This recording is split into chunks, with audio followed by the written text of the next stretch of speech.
Bismillahirrahmanirrahim.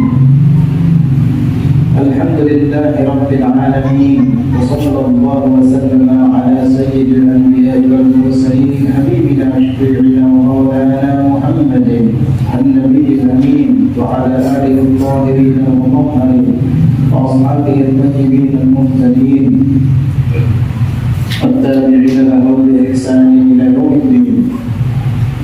وعلينا معهم وفيهم برحمتك يا ارحم الراحمين.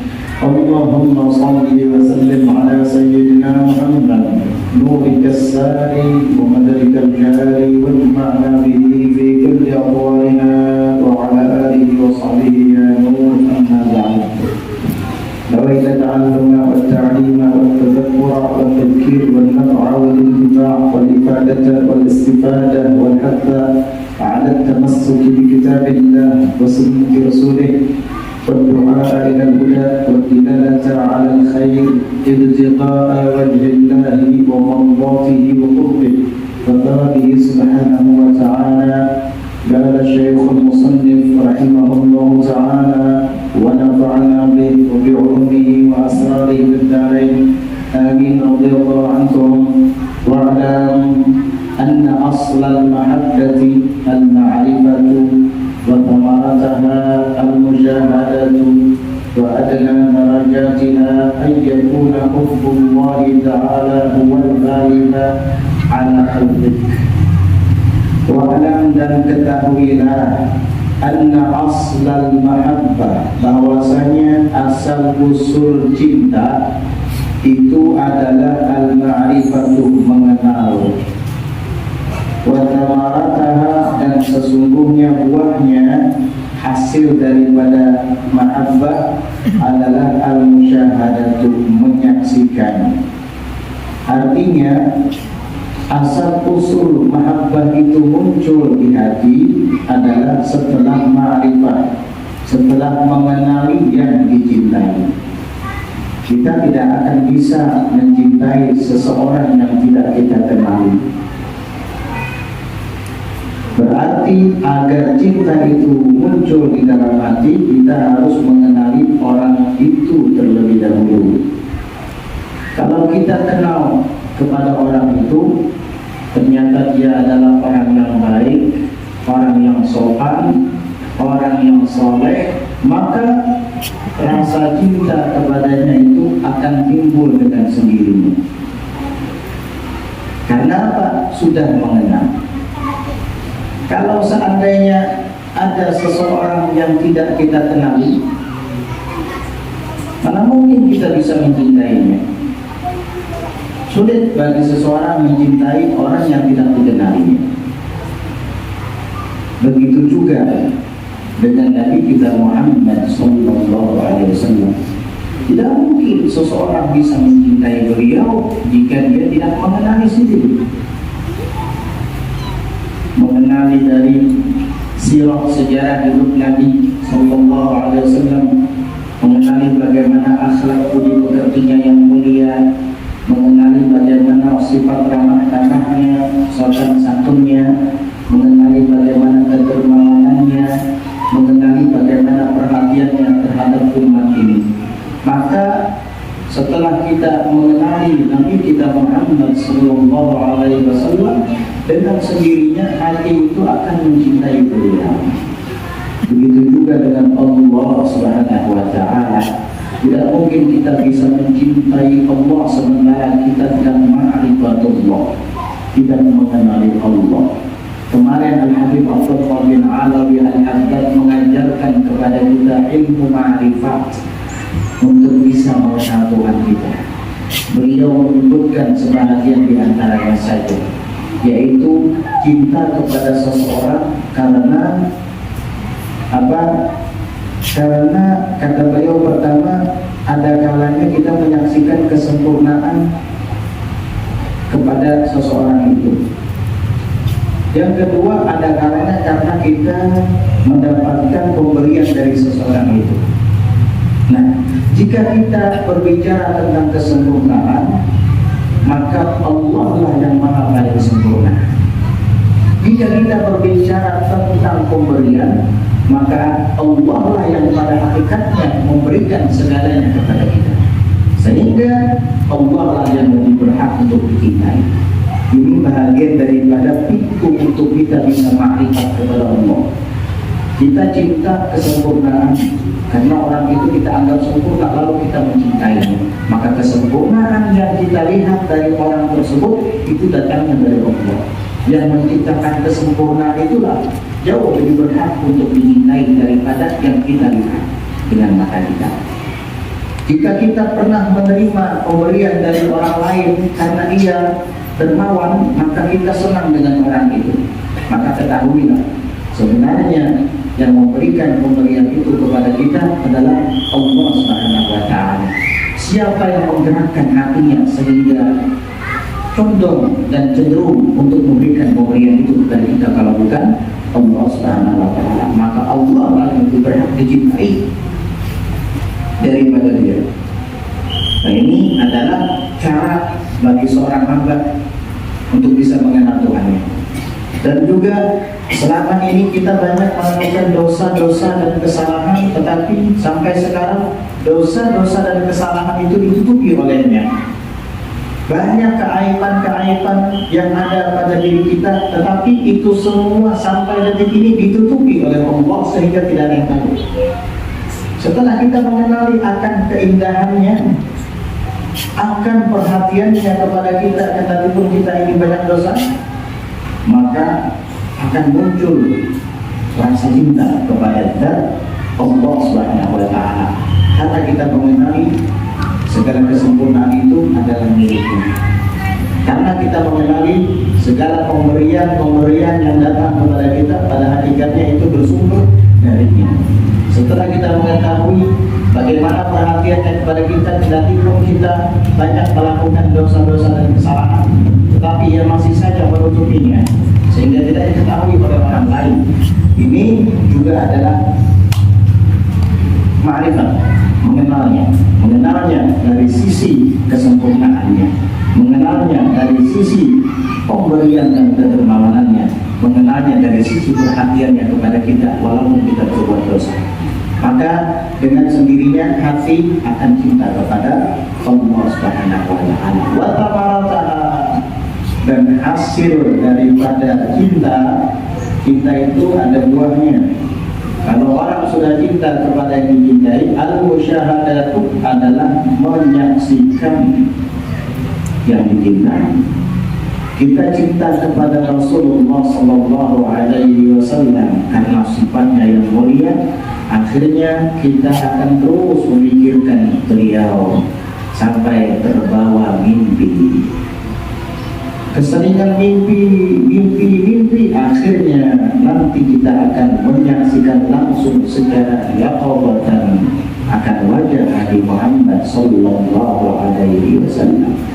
Begitu juga dengan zat Allah Subhanahu wa Ta'ala. Karena kita sangat cinta kepadanya sehingga kita tenggelam dalam keindahannya. Inilah kenapa mereka orang-orang yang fana bisa tidak sadar akan dirinya sendiri sehingga yang disaksikannya hanya Allah Subhanahu. Itu karena rasa cinta mereka yang sudah meliputi seluruh ruang hatinya. Begitu cinta, nanti pada akhirnya para mu'min ini akan menyaksikan zat Allah Subhanahu wa Ta'ala kelak di surga. Itulah yang dimaksud dengan ayat wujuhun yawma idzin nadhirah ila rabbiha nadhirah. Wajah-wajah mereka penghuni surga kelak di hari itu berseri-seri memandang kepada wajah Tuhan mereka. Dan itulah makna daripada doa yang biasa kita panjatkan kepada Allah, warzuqna an-nadhara ila wajhikal karim, dan karuniakan kami untuk bisa memandang kepada wajahmu yang mulia kapan kelak di surga. Kalau di dunia tidak bisa, la tudrikuhul absar wa huwa yudrikul absar. Allah tidak dapat ditangkap atau dijangkau oleh pandangan mata manusia, tetapi dialah yang menangkap pandangan-pandangan mereka. Ini di dunia, kalau di akhirat bisa. Makanya kalau kita memohon kepada Allah agar dikaruniakan memandang wajahnya yang mulia, berarti kita masuk surga, karena tidak ada yang bisa memandang wajah Allah di akhirat kecuali hanya penduduk surga. Jadi begitu. Pertama, ma'rifat dulu, dikenali. Yang kedua, nanti rasa cinta itu akan datang dengan sendirinya. Nanti kalau sudah cinta terus semakin kuat, kita akan menyaksikan kasih yang dicintai. Mereka yang suka dan senang bermimpi Rasulullah setiap malam, bahkan sampai ketemu yang membuatkan, itu karena cintanya sudah berlebihan di dalam hati. Makanya kita kalau mau bermimpi melihat Rasulullah, kita harus kenali dulu siapa Rasulullah supaya cinta itu ada di hati. Kalau cinta sudah ada di hati, kapan mau bertemu dengan Nabi, maka Nabi akan ada untuk kita. Sallallahu alaihi wasallam. Ini banyak baca sholawat atas sejuta kali setiap hari, tapi nggak cinta sama Nabi, nggak akan ketemu, nggak akan melihat. Justru baca sholawat itu supaya kita bisa mencintai beliau. Latihan untuk mencintai beliau dengan membaca sholawat. Makanya baca sholawatnya harus khusyuk. Ini yang saya sebut ini bukan nama sembarangan. Ini nama orang yang mulia. Allahumma sholli ala sayyidina Muhammad. Siapa Nabi Muhammad? Rindukan engkau kepadanya. Tahukah engkau betapa indahnya dia? Begitu di dalam hati ketika baca sholawat. Jangan hanya sekedar mulut-mulut, tidak melampaui rongga tenggorokan. Sama kayak burung cium kalau kayak gitu. Sambil nonton TV lagi. Dicerainya lah sama untuk. Ke pengadilan sidang lah sudah. Lihat sinetron.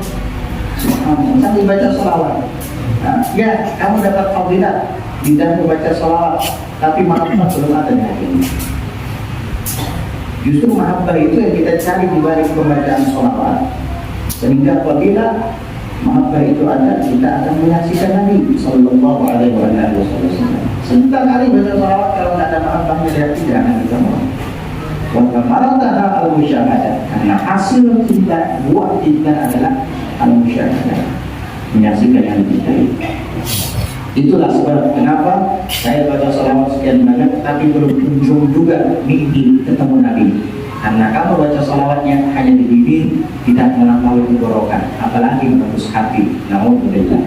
Wa adna darajatiha, dan paling rendahnya derajat-derajat mahabbah, ini paling rendahnya derajat cinta kepada Allah, an yakuna hubbullahi ta'ala huwal ghaliba ala qalbik.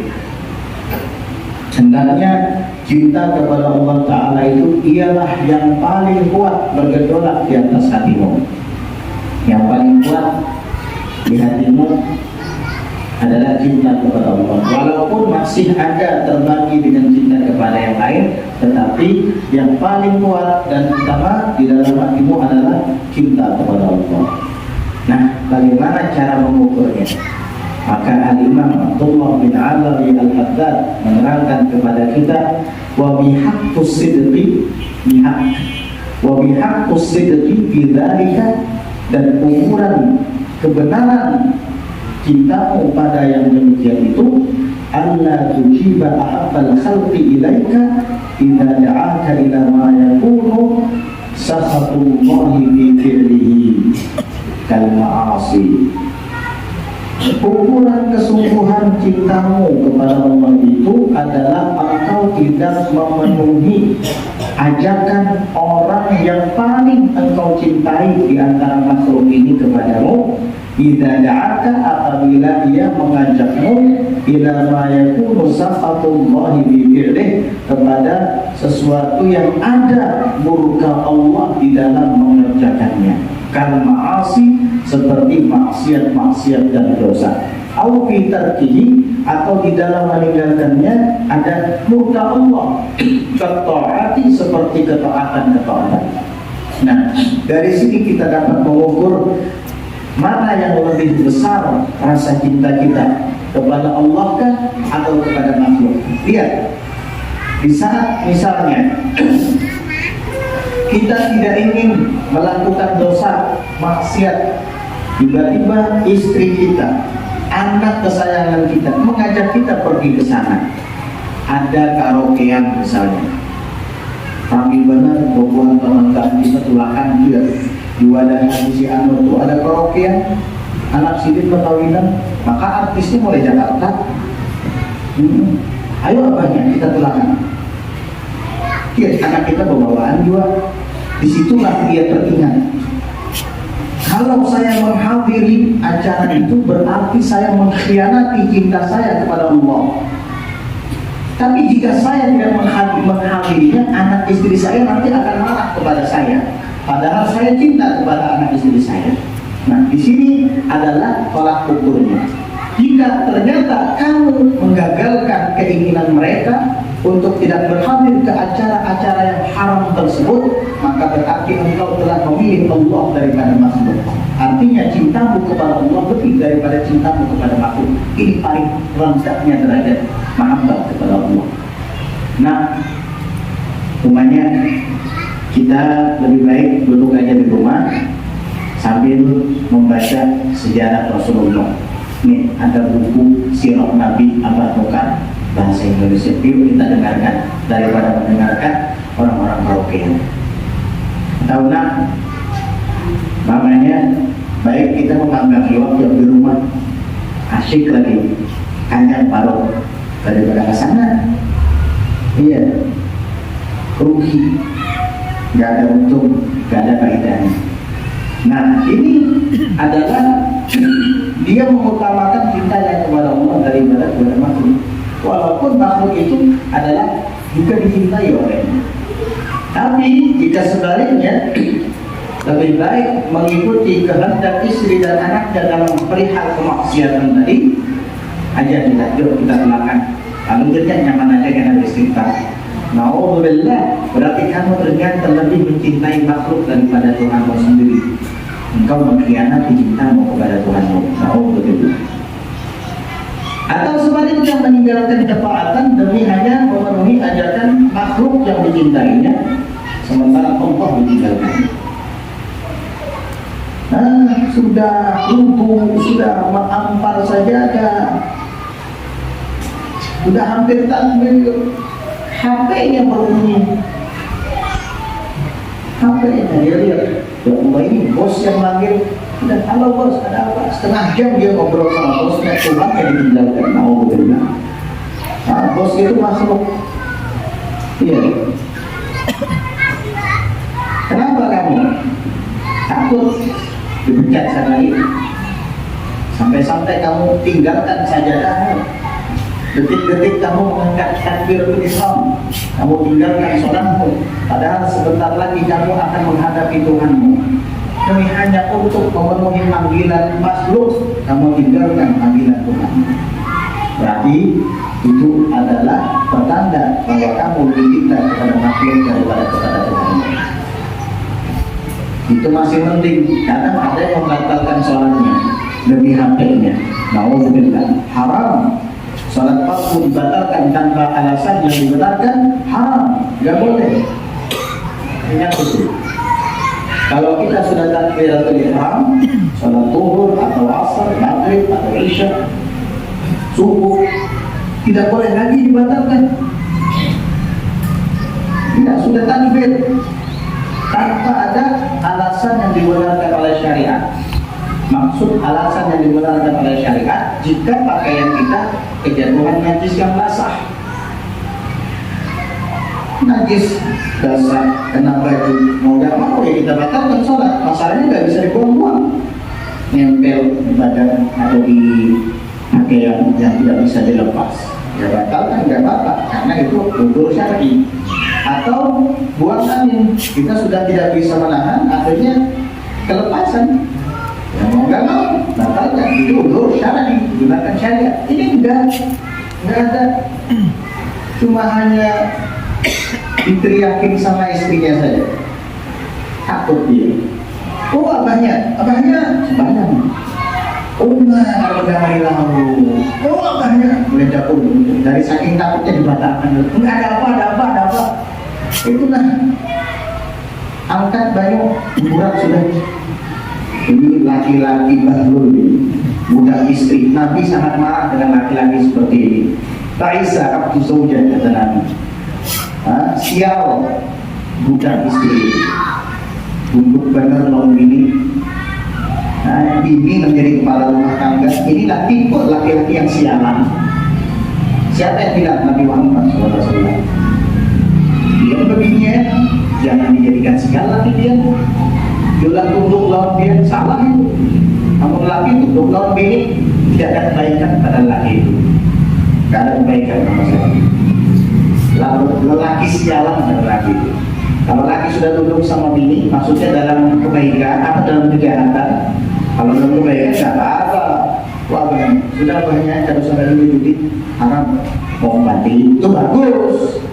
Wah banyak, kita sholat berjamaah sudah masuk waktu zuhur itu bagus. Ini enggak. Pakai apa majelis? Karena dapat duit dua, yang boleh mau duit kan? Ya siap. Ada yang banyak kan jadi lu bilang begitu. Umar, ini lelaki sialan ini, lelaki sialan namanya. Nanti yang tidak bisa masuk ya.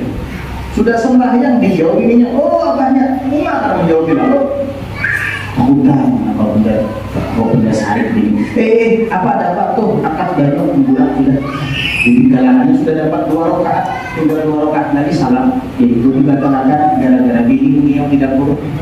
Na'udzubillah min dzalik. Ta'isa tuzawja, inilah budak istri tipe lelaki sialan. Makanya istri jangan bikin suaminya menjadi lelaki sialan yang diperbudak. Kamu rakyat dalam rumah tangga, suamimu adalah presiden, dia yang memimpin, jangan kamu yang memimpin. Wahai para perempuan dan lelaki yang memimpin di rumah tangga harus betul-betul bertanggung jawab, harus betul-betul adil bagi rakyatnya, begitu. Jangan semata-mata juga. Ketika dia memenuhi panggilan makhluk dan meninggalkan panggilan Allah, disitulah ketahuan bahwa cintanya kepada makhluk melebihi cintanya kepada Allah Subhanahu wa Ta'ala. Berarti dia masih belum berhak untuk dikatakan cinta kepada Allah, karena itu sudah paling rendahnya derajat cinta kepada Allah, yaitu lebih mengutamakan Allah daripada makhluk. Walaupun dia punya rasa cinta kepada makhluk itu, tetapi Allah lebih diutamakan olehnya. Itu paling sedikit adnat derajat, paling rendahnya derajat manusia. Wa a'la darajatiha, nah terus paling tingginya derajat mahabbah. Allah yasira fi qalbika hubbun li ghairillah, hendaknya tidak ada di dalam hatimu rasa cinta selain kepada Allah. Jadi ruang hatinya itu hanya dipenuhi dengan Allah, gak ada yang lain di sini. Albatta tak sama sekali. Allah yasira fi qalbika hubbun li ghairillah, albatta. Hendaknya tidak ada di dalam hatimu rasa cinta selain kepada Allah, albatta tak sama sekali. Ini baru tinggi derajat cintanya. Diceritakan zaman dahulu itu ada orang yang soleh, dia ingin membuktikan cintanya kepada Allah. Ketika dia ingin sholat menghadap Allah Subhanahu wa Ta'ala, dia teringat hartanya. Ketika mau sholat teringat hartanya, dan harta itu semua hartanya dia sedekahkan kepada fuqara dan masakin, karena dia anggap itu mengganggunya di dalam ibadahnya, dia sedekahkan. Terus kemudian ketika ia akan mengangkat takbir untuk sholat, ingat lagi dengan jabatannya. Allah, saya ingin menghadap Allah, masih ada terlintas di hati cinta kepada pangkat. Detik itu juga dia lepaskan jabatannya jadi rakyat biasa. Ketika dia ingin takbiratul ihram lagi, ingat sama istrinya, ingat sama makhluk. Subhanallah. Akhirnya dia ceraikan istrinya.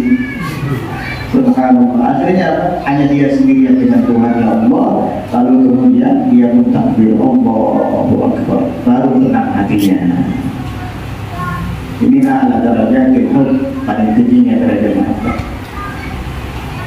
Ya, ini hanya bagi orang-orang tertentu. Kalau yang nak menuruti kita, kalau syarat ini, ya jangan. Ya jangan. Mungkin beliau itu istrinya istri yang tidak baik tadi, yang wangi laki-laki, ya wajar cerai. Tapi kalau istri yang berdukung dalam kebaikan suami, insya Allah tidak akan mengganggu suami di dalam sholatnya. sehingga buat apa dicerai, kan begitu. Mungkin istri sini tadi adalah tipe istri yang mengganggu suami sampai dari saking takutnya dalam sholat terbayang-bayang itu istrinya, ceraikan sama dia supaya dia hanya berdua dengan Tuhannya Allah Subhanahu wa Ta'ala. Wa hadza azizun, dan ini adalah aziz, sangat mulia. Aziz, mulia atau langka, bisa diartikan mulia, bisa diartikan langka. Artinya orang yang hanya mengisi rasa cinta kepada Allah dalam hatinya itu langka, sulit.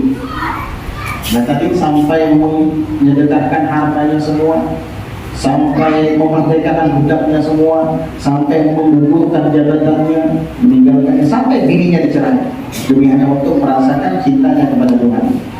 Ini langka. Wa dawamuhu a'azzu minhu, dan dawamuhu terus menerus merasakan seperti itu, a'azzu lebih langka lagi minhu daripadanya. Artinya bisa saja ada orang yang melakukan itu, dia lupa dengan makhluk, hanya mencintai Allah saja, tapi tidak terus menerus. Bisa kedatangan waridat itu pemberian Allah yang nampak di hati seorang hamba, itu waridat namanya. Ada orang yang sewaktu-waktu saja cintanya kepada Allah menutupi segalanya sehingga lupa dengan makhluk, itu sewaktu-waktu saja. Tapi ada lagi yang dawam terus menerus seperti itu. Nah, yang sewaktu-waktu tadi aziz, mulia dan langka, tetapi yang terus menerus sehingga dia sudah tidak ikat lagi dengan makhluk, itu aziz, lebih mulia lagi, lebih langka lagi minhu daripadanya. Wa inda dawamihi, dan ketika dawam terus menerus mahabbah itu ada di hati, yang merupakan sesuatu yang langka sekali atau mulia, itu tatmahinnul basyariyatu, lenyaplah kemanusiaannya bil kulliyati, secara keseluruhan. Sudah tidak ada lagi sifat kemanusiaannya. Makan dan tidak ada lagi, minum dan tidak ada lagi, guring dan tidak ada lagi. Karena makan, minum, dan itu sifat manusia. Orang ini sudah tidak ada lagi sifat kemanusiaannya karena hatinya sudah terpaut dengan Al-Khaliq, Sang Maha Pencipta. Hilang sifat kemanusiaannya, wa anhu, dan dari situlah, darinya lah yang sya'ul istidraku billah, muncul tenggelam dengan Allah. Perasaan istidrak tenggelam dengan Allah. Alladzi la yabqa, yang tidak tersisa lagi, ma'ahu, bersamanya orang ini, syu'urun, perasaan bil wujudi, dengan keberadaannya, wa ahlihi, dan wujudnya, keluarganya, bihalin, seketika. Artinya dia sudah tidak merasakan ada lagi dirinya ini, wa ahlihi, dan keluarganya, bahkan makhluk sekitarnya sudah tidak ada lagi, bilhal, seketika itu juga, bihalin, seketika itu juga. Yang ia rasa hanya wujudullah, itulah yang disebut dengan baqaw, fana. Istidrak billah disebut juga dengan istilam. Itu sifat kemanusiaannya sudah tidak ada lagi. Yang ada hanya Allah. Karena dia sadar wujud itu ada dua, ada wujud majazi, yaitu wujud kita. Wujud kita itu wujud majazi. Wujud majazi itu majaz saja. Karena apa? Wujud kita ini ada permulaan dan ada akhirnya. Setiap yang ada permulaan lalu kemudian ada akhirnya, itu beda sebenarnya. Kita ini ada tanggal lahirnya, ada tanggal wafatnya. Kalau sudah wafat tidak ada lagi, berarti wujud kita pun lenyap dengan seiring wafatnya kita. Berarti wujudnya kita ini hanya wujud pinjaman, wujud majazi namanya. Kalau wujudnya Allah itu adalah wujud hakiki, wujud yang sebenarnya. Disinilah ada manusia tenggelam. Sehingga Al-Hallaj mengatakan, Al-Mansur Al-Hallaj mengatakan, Allah, aku adalah Allah. Maksudnya dia bukan dirinya mengaku Tuhan. Ketika ia mengatakan Allah, basyariahnya sudah hilang. Yang dia saksikan hanya Allah. Ada lagi yang mengatakan, ma fil jubbah Allah, tidak ada yang di jubah ini kecuali Allah. Ada lagi yang mengatakan subhani, maha suciku. Itu semua mereka mengatakannya dalam keadaan fana. Sebagian ada yang mengatakan wahdatul wujud. Wahdatul wujud itu mengesahkan satu wujud saja. Tetapi sebagian ulama keberatan. Jangan wahdatul wujud katanya. Khawatir nanti kita sama dengan orang-orang yang mengatakan Allah menyatu dengan wujud. Itu ittihad atau hulul, dan itu kufur. Sehingga mereka mengatakan sebut saja wahdatul syuhud. Bukan wahdatul wujud tapi wahdatul syuhud. Itu wahdatul syuhud menyaksikan zat yang satu saja. Sehingga dia lupa dengan wujud-wujud yang lain termasuk dirinya sendiri. Karena apa? Dia sudah terpanat dengan wujud yang hakiki, yaitu wujudnya Allah Subhanahu wa taala. Jadi kalau ditanya, kalau namanya misalnya Ahmad mana? Enggak ada. Yang ada hanya Allah. Kalau ditanya istri kamu mana? Ahmad, enggak ada. Saya enggak punya istri, ada hanya Allah. Itu namanya istiqrar. Yang dia saksikan hanya Allah. Itu yang dialami oleh para aulia-aulianya Allah. Al-Fatihil Muqaddam Muhammad bin Ali Ba'alawi. Beliau 100 hari tidak makan, tidak minum, tidak tidur. Kalau kita mati. Inilah orang yang fana, tatmahinnul basyariyah, lenyap sisi kemanusiaannya. Wa yabqa, dia hanya tersisa dengan Tuhannya Allah Subhanahu wa taala, dan dia tidak merasakan adanya wujud bahkan pada dirinya sendiri. Oleh karenanya ketika beliau sedang istighfar seperti ini, dikatakan kepada beliau, kullu man 'alaiha fan, setiap yang ada di atas bumi ini pasti akan sirna. Beliau mengatakan, ma ana 'alaiha, aku tidak ada di atas bumi. Itu kan bahasa ketuhanan sudah. Allah tidak bertempat. Nah, aku tidak ada di atas bumi, maksudnya Allah. Karena dia sudah tidak merasakan aku itu dirinya, bukan. Aku yang maksud Allah, aku Allah, bukan dirinya lagi sudah. Dia tidak menyaksikan dirinya itu ada. Gimana mau merasa? Jadi dia tidak merasa. Lalu diucapkan lagi ayat berikutnya, kullu nafsin dha'iqatul maut, setiap jiwa yang bernyawa pasti akan mengalami, merasakan maut, kematian. Beliau mengatakan, laisat li nafs, saya tidak punya nyawa. Kan sudah hilang syariatnya kayak gitu. Kalau beliau sadar bahwa dia adalah manusia, pasti beliau tahu ada rohnya, punya nyawa. Tapi beliau sudah fana. Beliau sudah tidak menyaksikan A, B, C, D lagi. Dan ada hanya satu, Allah. Kemudian dibacakan lagi ayat yang ketiga. Kullu syai'in halikun illa wajhah. Setiap sesuatu akan binasa kecuali wajahnya Allah. Disitulah beliau mengatakan, ana min nuri wajhi, aku adalah bahagia daripada nurnya wajah Allah Subhanahu wa taala. Itu adalah istiqrar fana. Yang menyaksikan wujud. Orang yang fana itu dia membahasakan bahasa ketuhanan. Dia menyuarakan suara ketuhanan. Persis sama seperti orang yang membaca Al-Quran. Al-Quran itu kalam siapa? Kalam Allah kan? Jadi kalau pian baca Al-Quran, pian hanya bicara Allah yang bicara itu. Kan? Pian apa Allah yang bicara itu? Ayo. Pian hanya membacakan. Yang berbicara pada hakikatnya adalah Allah. Masa kalau pian mengatakan ya saya yang bicara? Bisa-bisa nanti aqimus sholata li dzikri, dirikanlah salat untuk mengikuti, untuk mengingatku, aku saya begitu. Enak aja kami sholat mengingat kamu gitu. Enggak, saya baca Quran. Nah, makanya kamu baca kalau Allah, bukan kamu yang berbicara. Kamu hanya membaca. Karena Al-Quran itu dari Al-Fatihah sampai An-Nas adalah kalam Allah. Nah, orang yang istighfar, orang yang fana itu hanya membacakan dan menyuarakan kalamnya Allah. Sama seperti orang yang sedang mengaji Al-Quran. Ketika kita sampai kepada ayat, misalnya, innani anallah, la ilaha illa ana fa'budni. Ayat Al-Quran, innani anallahu la ilaha illa ana fa'budni. Sesungguhnya aku adalah Allah, tidak ada Tuhan selain aku, maka sembahlah aku. Itu yang bicara kamu yang baca apa Allah? Tidak. Ya Allah yang bicara, saya hanya baca. Nah, kalau orang tidak paham, kafir itu. Mengaku Tuhan. Tunggu dulu, Dia tidak ngaku Tuhan. Dia tidak menyuruh agar dirinya disembah. Kamu yang salah paham.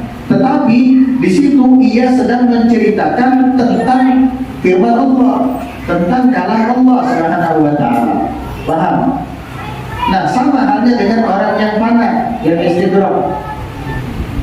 Nah, orang yang istidrak, orang yang fana itu mereka ketika berbicara membahasakan suara Allah Subhanahu wa taala. Kenapa? Karena mereka tidak menyaksikan lagi bahwa diri mereka itu ada. Yang ada hanya Allah Subhanahu wa taala. Itu arti istidrak, itu arti fana, dan itu tidak bisa dibuat-buat. Kalau yang duit rumah kisah panas itu dia makan nggak ada, minum nggak ada, masuk rumah sakit dia dimpus. Ya. Itu Sayyidina Bani Mugaddam setelah 100 hari dia makan dan minum dan mengeluarkan suara-suara seperti tadi, dipaksa oleh anaknya. Ketika dipaksa akhirnya sebagian makanan itu masuk ke dalam lambung perutnya. Lalu terdengar suara Abajartumu, Fa'in Abajartumu, Fa'in Nanakbalu. Apakah kalian sudah bosan dengan Bani Mugaddam? Jika kalian bosan, kami yang akan terima dia. Akhirnya setelah itu beliau meninggal dunia. Ada yang mengatakan seandainya beliau tidak diberi makan, maka sampai sekarang hidup. Kok bisa? Oh, kenapa tidak bisa? Allah Maha Kuasa, Allah yang Maha menghidupkan, Allah yang Maha mematikan. Dan yang Maha menghidupkan membuat beliau hidup sampai sekarang bisa. Nabi Khidir aja hidup sampai sekarang, Nabi Ilyas hidup sampai sekarang, Nabi Isa hidup sampai sekarang. Tidak ada yang mustahil bagi dan Allah Subhanahu wa taala. Inilah cara kita memahami antara orang yang betul-betul ma'rifat dengan yang berpura-pura ahli ma'rifat. Orang yang betul-betul ma'rifat, mereka memang istidrak dengan Allah, tenggelam dengan Allah, fana dengan Allah. Kenapa? Karena hatinya sudah cinta mati sama Allah. Gak ada ruang lagi untuk makhluk di situ. Bahkan untuk dirinya aja gak ada. Lalu mengutarakan bahasa-bahasa itu diutarakan sama dia itu, dia menerjemahkan bahasanya Allah, bukan dari hatinya dia, tapi bahasanya Allah yang dia terjemahkan dengan lidahnya. Makanya Al-Hallaj, Ibnu Arabi, Abu Yazid Al-Bustami, istilah orang Jawa itu ada seksi dijenar ya. Itu mereka wahdatus syuhud, menyaksikan zat yang satu, menyaksikan wujud yang satu, yang hakiki, sehingga lupa dengan wujud yang majazi, termasuk wujudnya sendiri ada. Begitu mereka. Dan mereka sudah tidak tahu lagi dengan dunia, jangankan dengan dunia, dengan dirinya itu sudah tidak tahu. Apalagi dunia dan alam sekitar. Ini sok-sok jadi orang mana, kisah ngakuan Tuhan, ini bukan tanah, sama duit kamu benar. Ya, panas habis kamu benar, makan bencang benar. Kamu tidak berokok pada awal, ini kisah panah. Nah, dulu juga bodohin sama dia. Gak ada panah seperti itu. Orang panah itu sudah tidak ada lagi menyaksikan wujud, hanya wujud Allah Subhanahu wa taala. Wujudnya pun tidak ada. Jadi, kalau ada yang kayak itu dibohongin dengan dia.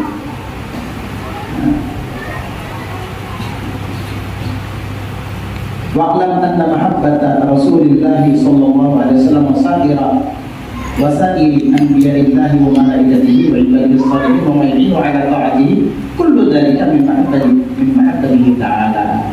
Terus bagaimana katanya kita disuruh mencintai Rasulullah, disuruh mencintai orang-orang soleh, disuruh mencintai ahlul bait Nabi, disuruh mencintai sahabat Nabi. Nah, berarti berbagi dong cinta kita dengan Allah. Nah, tidak berbagi. Karena mencintai mereka pada hakikatnya adalah mencintai Allah Subhanahu wa taala. Insyaallah nanti kita akan bahas dan kita bacakan tentang itu di pelajaran yang akan datang. Wallahu a'lam bissawab.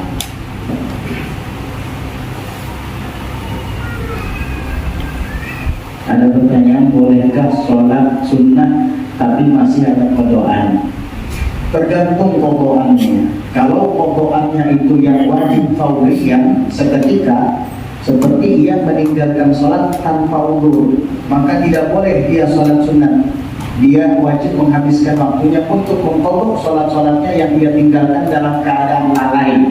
Tapi kalau sholatnya itu dia tinggalkan karena ukur, ketiduran misalnya, atau kelupaan karena disebabkan yang mubah, maka dia tidak wajib mengkodoknya fauran seketika, boleh mengkodoknya kapanpun, sehingga dia bisa melakukan sholat-sholat sunnah. Tapi kalau kodokan yang dimaksud adalah yang pertama tadi, dia tinggalkan karena lalai, karena memang waktu masih zaman dahulu sebelum dia bertobat, dia lalai betul dari agama, lari dari Allah dan Rasul. Lalu sekarang dia ingin bertobat, maka dia tidak usah menyibukkan diri dengan ibadah-ibadah yang sunnah, mending dia sibukkan diri untuk mengkodok sholat-sholatnya yang telah lalu. Jadi kalau hendak sholat sunnah, mending kodok sholat subuh. Kata ini kodokan dari Ta'ala, solipar rasul berarti kodokan dari Ta'ala. Dan waktu kodokan itu tidak dibatasi, kapan saja boleh mengkodok. Jangan kira mengkodok sholat subuh harus di waktu subuh juga. Tidak, kapan saja boleh. Iya, kamu ingin mengkodok sholat subuh di waktu zuhur misalnya, sebanyak-banyaknya, berapa kali meninggalkan sholat subuh? 10 kali, kamu kodok 10 kalinya di waktu zuhur misalnya. Sah, tidak apa-apa. Iya, kias sholat yang lainnya. Nah, ini kalau kita meninggalkan sholat karena lalai, bukan karena umur, maka wajib mengkodoknya fauriyah. Ketika kita diwajibkan fauran, maka jangan menyibukkan diri dengan ibadah yang sunnah. Sibukkan saja dengan kodokan saja. Malam Ramadan orang biasanya tarawih, saya mau ikut tarawih, tapi saya lihatnya kodokan, boleh nggak? Boleh, nggak apa-apa. Imam lihatnya usul sunnah tarawih rakaatain, kamu lihatnya usul fardu sunnah rakaatain, kodokan nilai sah, boleh. Yang penting ngadom urutan sholatnya itu sama sampai salam. Bahkan walaupun beda rakaat nggak apa-apa, yang penting ngadom urutan dan tertib sholatnya sama, nggak apa-apa. Orang niatnya tarawih, ente niatnya kodok subuh, tapi belum kena kunut-kunutan, nggak apa-apa, kunut sunnah aja loh. Iya. Lagi pula kalau mau baca doa kunut yang ringkas pun boleh, karena kunut itu adalah yang mengandung pujian kepada Allah, doa dan sholawat kepada Nabi. Andai kata kita mengatakan Allah maghfirli ya ghafur, wassallallahu ala sayyidina Muhammad, Allahu akbar, kunut itu. Karena Allah maghfirlinya adalah doa, ya ghafur adalah pujian kepada Allah, dan yang Maha Pengampun, wassallallahu ala sayyidina Muhammad, sholawat, selesai, kunut juga itu. Kalau toh mau baca juga, andai kata tidak dibaca doa kunutnya, sah saja kan Pak. Yang penting urutan sholatnya sama, walaupun rakaatnya beda. Orang misalkan sholat isya, kita mengkodok subuh, kita niatnya subuh, ya sholat isya. Ketika ia rakaat kedua dan tasyahud awal, itu bagi kita yang mengkodok adalah rakaat terakhir, tasyahud akhir. Ya, imam berdiri lagi, kamu salam, boleh. Asal kamu niat subuh, imam niat sholat isya. Yang penting urutan sholatnya, aturan irama sholatnya tidak berbeda. Yang berbeda itu bagaimana contohnya? Yang berbeda itu contohnya adalah imam sholat jenazah, itu foto sholat zuhur, yang nggak sah. Kenapa? Imam hanya takbir, nggak ruku, nggak i'tidal, nggak sujud. Nanti pas mau takbir Allahu Akbar, takbir kedua itu ruku, imam takbir, nggak sah karena tidak pas nanggung sholatnya, aturan sholatnya beda. Atau orang yang sedang sholat gerhana bulan atau gerhana matahari, yang mengamalkan sunnah berdiri 2 kali, rukuk 2 kali. Ente sholat di belakangnya dengan niat mengkodok asar misalnya, ya nggak sah. Karena apa? Ketika imam rukuk, imam bangun lagi, ente bangun lagi, ente tidak, imam baca Fatihah lagi, karena ia ingin melaksanakan sunnah sholat gerhana yang dilakukan 2 kali berdiri, 2 kali rukuk. Kan beda. Di dalam sholat asar nggak ada 2 kali berdiri, 2 kali rukuk. Itu namanya beda katon, beda irama atau aturan, sehingga tidak sah kalau kayak gitu. Selama aturannya masih sama, walaupun beda rakaat, apalagi hanya sekedar beda niat saja, rakaatnya sama, maka hukumnya sah. Jadi ketika imam sholat tarawih, dia niat tarawih, sunat tarawih 2 rakaat, ini niat sunat kodokan fardu subuh, kodokan rakaatain lillahi ta'ala, makmuman lillahi ta'ala. Usolli fardu subhi rakaatain, kodokan makmuman lillahi ta'ala, sah. 20 rakaat berarti 20 kali sholat subuh itu apa 10 kali sholat subuh itu contoh ya 20 rakaat 10 kali sholat subuh itu contoh lumayan setiap malam. Iya, akhirnya terbayar semua modal subuhnya. Subuh, nanti lanjutkan zuhurnya, lanjutkan asarnya, begitu seterusnya ya. Wallahu a'lam bishawab. Jadi kesimpulannya, sholat itu ada kalanya ditinggalkan karena uzur, maka ini tidak apa-apa kita melaksanakan sholat yang sunnah, tapi tetap wajib diqadha. Hanya saja kita diberi waktu kapan saja. Tapi kalau meninggalkan sholat yang bukan karena uzur, karena lalai, memang malas, koler dan lain-lain, maka ini wajib mengqadhanya auran qawliyatul qadha, maka seketika tidak boleh kita menyibukkan diri dengan ibadah yang sunnah. Wajib kita sibukkan dengan ibadah yang fardu. Wallahu a'lam bishawab.